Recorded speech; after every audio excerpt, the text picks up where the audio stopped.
Okay, so good afternoon to those of us just joining us. We'll wait a few minutes to let people log on. Typically, when I go live, a notice goes out to people to come on. So it takes about 30 seconds to a minute for people to log on. So we spend the first minute talking about the stock market, which is a very, very, very good day today. Sometimes, and I'll write about this on my financial page at some point, sometimes you make a move that is really risky and you probably shouldn't have done. And I did this yesterday at the end of the day, and I bought a stock that was way down, and I got very fortunate today that it went the other way. So I'll write about this in more detail on my financial page to those of you that are following along with that stuff. That said, we'll have Tim Raynor on soon. We had Christina Cantu on so far. We had Brett Jolie on yesterday, two very good interviews, and I think the response has been great. Thank you for the emails that have come in. It's really about them, as long as they're engaged and have things to say about the board. This is a unique year. So often these elections are just find some bodies to fill seats. And that's not the case this year on the Board of Ed. We have a lot of issues to talk about. So it's allowing us to have better interviews, better candidates, and candidates that are involved. So I'll go ahead and bring Tim in. Tim, how are you? Steve. Good. How you doing? I'm doing well. Thank you for coming on. Just so people know, and people know our background, we've only had, I think, a Facebook Messenger conversation for about 10 minutes, maybe a few months back, while the discussions were going on about reopening school. I've never met you. We've never met you in person. Nope. So I just think from a journalistic standpoint, it's good for people to know the background that we have before we get going. Yep. Good. So before we get going, or on questions on the board, why don't you give us a little bit of a background on you? Who are you? Personal life, professional life, etc. All right. So, my family and I, we've been in Brantford since 1987. Grew up in Killingworth. Traveled all over. Actually lived in the Philippines for a couple of years. Lived in Colorado, Wyoming, New Mexico. And when it came time to settle back down, we moved back to Connecticut. My wife is an educator, two adult children who went through the district. Currently I work for the University of Bridgeport, but before that I was in the business world. And as I was transitioning from the business world into education, I actually got certified to be a high school teacher. I taught high school, and then I got my administrators, my 6th year in educational leadership from Southern, and I made the transition into higher ed, and here I am. I'm a teacher, and I run the School of Business at the University of Bridgeport. Wow, interesting. So you said you have kids now? Adult kids, yep. Okay. And they went to Brantford High School or no?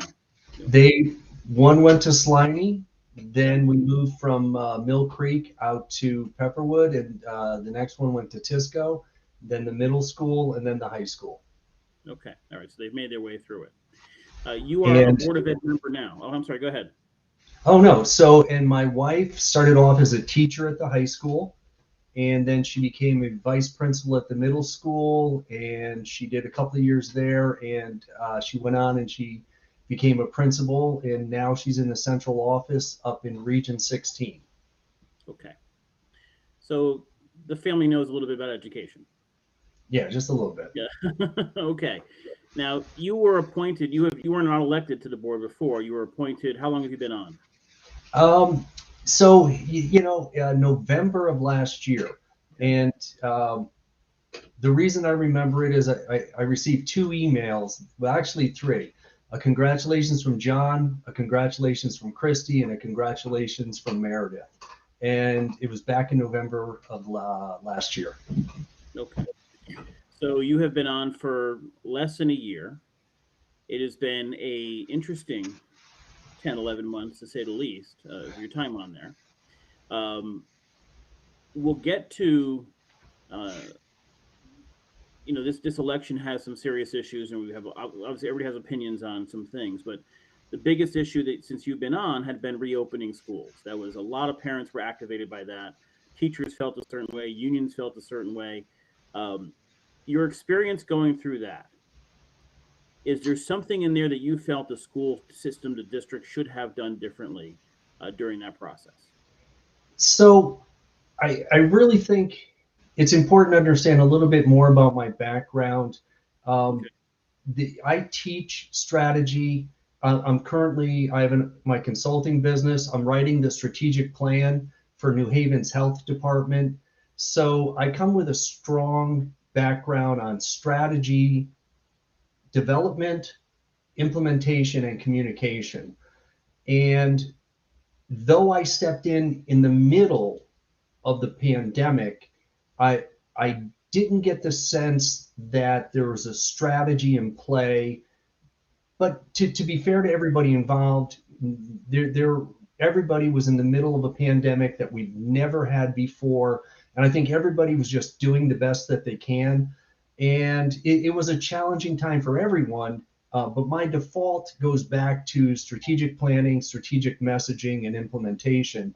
And I was a little concerned in that area when I got put into the board. So you are just like Brett yesterday. You have come from a family of people who are in education. So you have your wife who's in a very different district. Did that district have more of a strategy? Was there other districts out there that you saw that had a better approach, at least strategic wise, when it comes to the pandemic or reopening? So maybe it was the size of the district. And maybe it was the board, maybe it's the superintendent, maybe it was the administrators. Their approach was slightly different. There seemed to be it's a regional district, and so they're very small communities, and so the level of engagement and communication from an outsider seemed to be a little bit more. Okay. All right. So you felt Branford was a little lacking when compared to some other districts that you were familiar with. Yeah, and it's really not fair for me to judge because I did step in November in the Okay. middle of it. And to be fair to everybody, there's no playbook. You can't Yes. open up a book and say go to page 20 and okay, what's the proper response to the pandemic? Everybody was just really doing the best that they could. Okay. So let's go a little more general now. Yep. The role of the Board of Ed in general. What do you feel the role of the board when compared to administration, the superintendent, the overall district is? So basically, state statute says policy, goal setting, budgets. Um, we are not operational. We have one employee, and that's the superintendent. We supervise, we evaluate, we hire. That's the role of the board. Now, in general, parents will say that the board has typically just rubber stamped the things that the superintendent or the administration has said. That's not actually specific to Brantford. That's many boards of ed in many towns. Um, where does the line between board of ed members with opinions and the people hired to do jobs, where does that get blurry? Like, where at what point is your input matter? At what point would you take a stand on something that you may have seen in the district so far? I I really like engagement. I'm very comfortable with conflict. I'm very comfortable with disagreement. Um, and so I don't have a problem saying when I see things and sharing things that I know. But keep in mind, a single board member has no power. As a board member, you're in the same position as anybody in the community. It's only the vote of the entire board and the entity of the board that has power. So I can say things, point things out, try to make motions, but unless I get the collective majority to support it, there's very little behind it. Operational issues go to the superintendent. We can share our opinions. We can help with guidance and things like that. But at the end of the day, unless the full board has a policy against something, all we're trying to do is influence the operational plan. Okay, I think that's correct from a number standpoint. One out of a certain amount can't get a lot done. One of the complaints, one of the very common complaints, is that board members will talk to the public privately. And generally, I'll put it this way, talk a good game. They'll stand up and we're going to fight against this, we're going to make it happen. And then we get to the board itself. We may not hear a lot of those members speak up. Now, I have, in your defense, heard you speak up in the past. But that seems to be one of the things that's lacking, is actually having a disagreement or real discussion on ideas publicly. That it happens to happen maybe in executive session or behind closed doors, but should these conversations be happening more in public? Are we afraid to contradict the superintendent in public? So I think that it's okay to have disagreements in public. It really is. Um, One of the issues that I think is, as a board, we haven't done a very good job as supervisors. As a board, we haven't done a very good job in setting short and long-term goals. As a board, we haven't done a good job of strategy. And those are we own that. We own the supervision and evaluation. We own short and long-term goals, and we own policy. So I think collectively we need to be a better board. And I don't think we've done our job to the best of our abilities. Wow, okay. Now you are in the process of evaluating the superintendent. A document was filed. I think the New England Register wrote an article with a document that was a fairly glowing review, but I don't see a record of any vote by Board of Ed members to support that document. Did you read that document? Yes, I did. Did you agree with that document? So, it's important that, I go back to that document may or may not reflect everybody that was in the room. Everybody was not in the room for that document. So when anything comes out, it's what the majority of the board represents. And I think that document accurately reflects what the majority of the board that night felt. There are some very good things in there. Hats off. The superintendent did a really, there is no playbook for COVID. And, being able to, you may disagree or agree with some of his handlings, but to get the district through that moment, I've got the utmost respect for the way, he went about it. Okay. Now I will tell you. So why don't we go just a step further and talk about Hamlet for a second then? What would you say he's actually handled well, and what would you say you would want him to work on going forward? I think one of the reoccurring themes that previous boards have hit upon in evaluations, and I've said this in public session, so I'm not disclosing anything, because there is a fine line. We are the supervising entity, and he is our one employee. And I think every employee has the right not to have their personal business or their professional judgments out there. Often there are communication lags, but I have to compliment them. In the last 45 days, I've received more, and I think collectively as a board, we've received more communications from the superintendent in the last 45 days than we have in the previous 10 months. So I can acknowledge that he's increased his communication level. One of the things he's done well is, hats off on the middle school. That's an amazing building, and it's an amazing project. Okay. And if there was a room for improvement, where would you say it would be? I think there's always an opportunity, and it goes back to us as a board to work with the superintendent to develop a strategic plan, some better goals, and some better communications around the planning and the goals. So strategic planning and communications. Okay, so we'll take off your hat as a current Board of Ed member and just as a candidate for election. What would those goals be? If you were to create a strategic plan, what should those goals, if they're just written by you, what would those goals be? Well, here's the thing I love about, one of the things I love about the people we have on the board is the different viewpoints. And we do a really good job of, whether it's I'm an independent, I'm not a Republican or a Democrat, but we have Republican, Democrats, and independents collaborating. And the process, I'm not an expert. And so the strategic process, you have to do an internal analysis. You have to look at the strengths and weaknesses of your organization.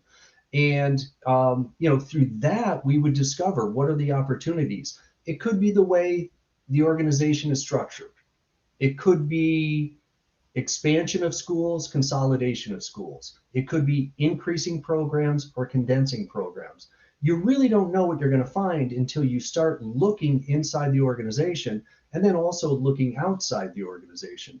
So what would I do is in the process, you really discover, what your warts are, and what your weaknesses and strengths are. And that's what I like.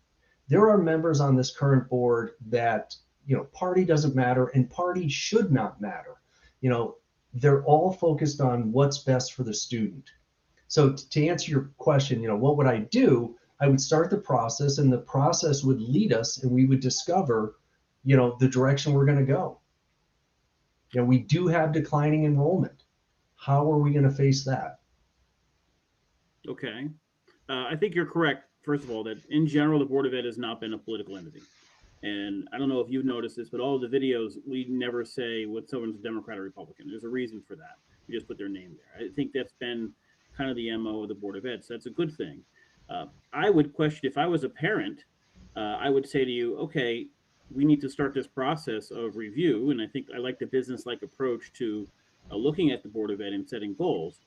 It has not happened, and we don't have that in place. Isn't that an issue? Absolutely. One of the things I respect about Peter is, right out of the block, Peter said, we need to set a calendar. We need a calendar, which is tied to developing your plan and your goals. And to John's credit, in the last couple of weeks, he's reached out, and he wants to get into goal setting and calendar development.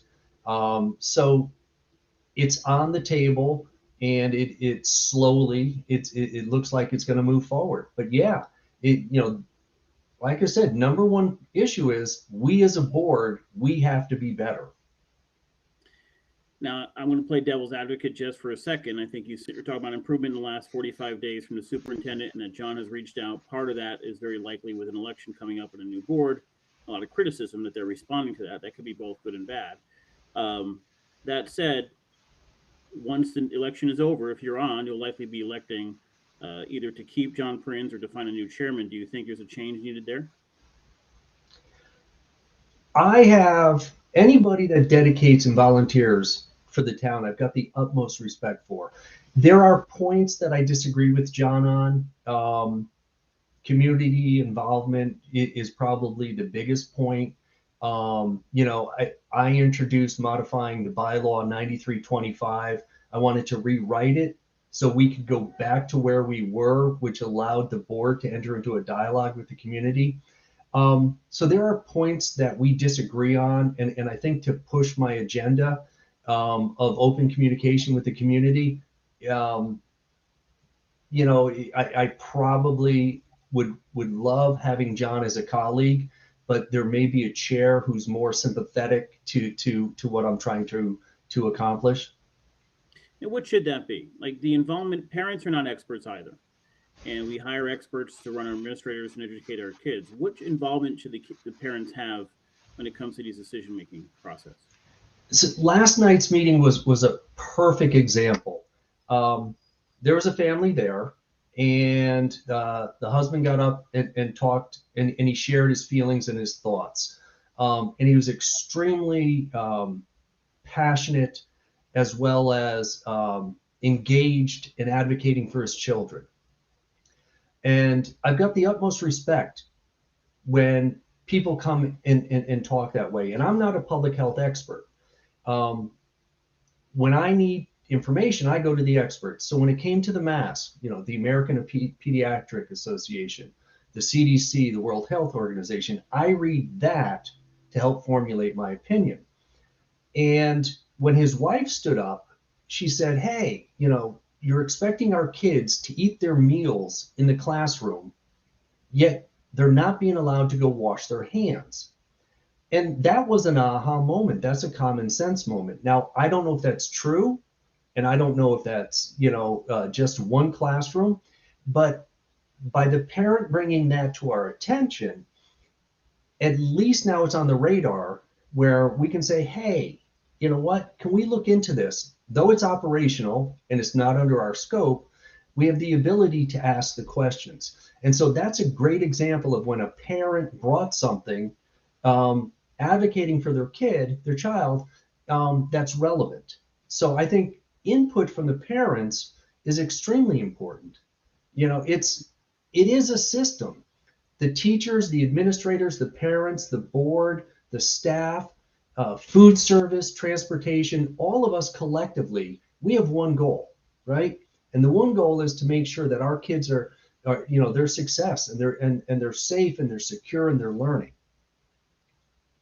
And I think the argument against that, I mean, there's no argument against that process, but the argument so far has been that it's been disproportionate. That, one of those elements has had a much larger voice in making things happen. And they may be hired to lead the district, but that other people are not been giving a voice. Would you agree or disagree with that? I don't, yes. First of all, I do agree. Parents in the community need to have an opportunity to ask questions and a forum where they're answered. And that's just, I think that's fundamental to the process and the system. Now, and I'm sure you've heard, we had a parent come in and threaten us. Yes. And, in an email said, "You will be sorry," and that has no place, none whatsoever. It's just bullshit. It is. And those are the people we don't want to hear from. They have a right to come in and advocate for their kids. But you don't have a right to threaten us. We're just volunteers in the community trying to help, make the town and the school district better. And everything goes back to student success. So, getting back to the dad in last night's story, I asked him, I said, listen, if he quoted some research from Israel, I said, I haven't read that. Please email me the research so I can learn more and see what you're reading, because nobody on the board is a public health expert, and we're in a public health pandemic. So send us your information. Okay, I think that's probably the right approach, no question. And just one thing, what they said on their way out, and this really resonated with us as we were sitting there. His wife said, "We just want to be heard. We just want to share what we know and what we feel, and we just want to advocate for our kids." And that's the opportunity we have to provide for everybody. Okay, and by the way, the Board of Ed is not unique. The town gets those same members. Other boards get those same people from the public at times that go overboard with their passion for whatever reason. But but let's talk about outcomes for a second. You talk about the end goal is good outcomes for the students. We have 3 different elementary schools that typically have very different outcomes based on the makeup of the student body. Obviously, Tisco performs very, very well. Murphy and Sliney, not as much. What would you do to address that? So, first of all, we have to, in my opinion, we've got to get rid of this, the town score. The district score went up or down. It's not about the district, it's about the individual child. When the child entered the school, when the child entered the system, are they as an individual better off? And that's first. So let's start judging each individual child and not get caught up into the district scores up and down. It's about the child. Secondly, each school should have the same type of facilities, programming, and opportunities. And so that way, we had a conversation the last couple of months about PTA inequity in funding, right?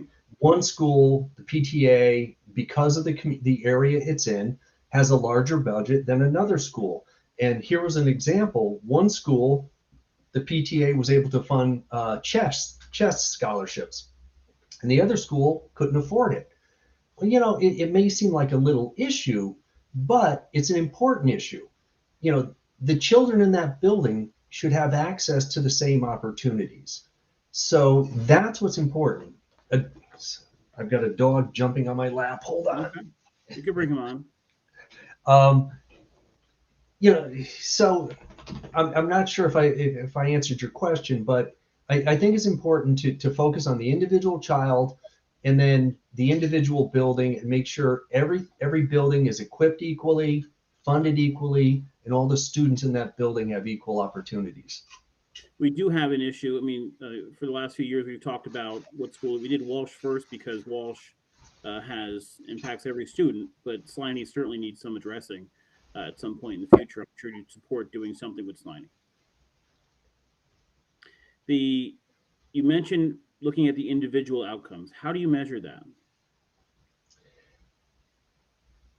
So you've got your smarter balance scores, you have PSAT, SATs, things like that. So there are academic measures in place by the state and by the district. But there's also, this public health pandemic has really triggered a mental health crisis. So the social emotional learning, and I think that's an important focus this year.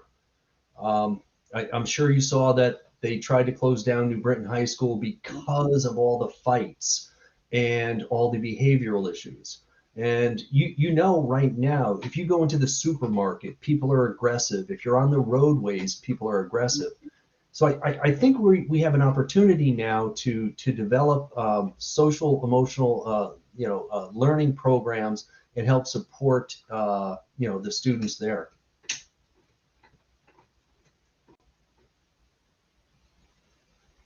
All right, this asshole. All right. So just so you know, some people put spam in our comments. Only Tim and you and I can see that. The public can't see. As far as I know, what that it's just disgusting. But ignore that for now. Then let's just get past this. You've served now for 10, 11 months. You're hoping to serve a full term and be elected. Give me your speech. Why should you be back on here for the next couple of years on the Board of Education? It really is a valid question. I think moving forward, the board needs to develop a strategic plan, set goals, work with the superintendent to move the district forward. I think we need to have a very diverse composition of the board. I think that we need people who have a background like myself, who is in higher ed, but also was a certified teacher, had children that went through the district. My wife worked in the district. So I think I bring a perspective to the team, to the collective team that'll actually help the board. I'm really comfortable with confrontation and disagreement. I've already tried to move several times on 9325, the bylaw that, specifically says, let the community ask us questions and we respond. We have a dialogue. In Meredith's, in her communications committee, we always make a motion. We change it to have a dialogue with the community. So I see a lot of really good things. We've got some really great people on the board. Dawn, Meredith, Christy, Peter, myself. We've got a strong foundation, and I think collectively as a group, we can start moving forward on some of these issues. So I just feel I'm positioned and I have the skill set to help the board, which means help the district, which means help the students. Okay. So if we have more questions going forward, can we have you back on? Yeah, absolutely.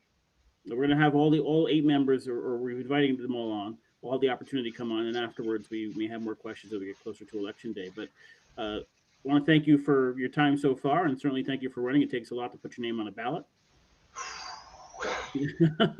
I know. I'm taking the cop out. I was talking about running for office for years before I said I'll start a news company instead. So. Yeah. Steve, it's all about the kids, and to volunteer, I see Mary Grandy just typed in. Mary's been a volunteer in the town forever. Anybody that gives to this town, we may disagree, but I've got so much respect for people that give back to the town. All right. Well, we'll certainly see you in November on a ballot, and thank you for running again. Thanks for coming on. I appreciate it. Oh, absolutely. Take care. Okay, we'll talk soon. Bye. Okay, yeah, I want to apologize to Tim and to everybody else. The site I use brings in comments from Facebook, from YouTube, and a bunch of different Facebook pages, and apparently YouTube is having a problem with spammers because just a couple times this has happened where we're getting spam that really we should not get. So I think I'm going to shut off. If you are watching from YouTube and you're a legitimate watcher and not some spam nut job, I'm going to shut off comments from YouTube going forward. It's just completely inappropriate, and we don't need that nonsense here. But I do thank Tim for coming on. It's an interesting perspective. We talked about the different perspectives so far. Christy Cantu is a parent who works as a social worker. That's actually a very good viewpoint to have. Then we talked about Brett, who comes from a family of teachers, has taught in many different districts.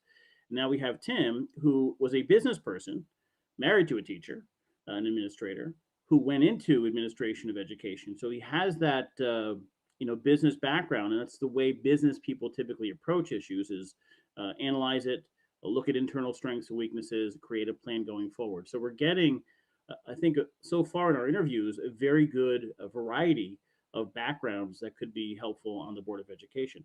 As I've said before, looking at all the candidates, I think they all add something. This is going to be the tougher part of people's ballots when it comes to the Board of Education. And so far, we haven't been let down. I think we've had 3 very good candidates so far that bring something unique to the table. So read some of these comments. Stephanie, if you follow through, it would be great to finally have some questions answered so we're not making assumptions. The idea that a parent can ask a question and not get answered, I get some parents are accusatory, right? We have a couple parents, or in some cases, they may be residents who no longer even have kids in the school district, going to meetings and accusing and that sort of thing.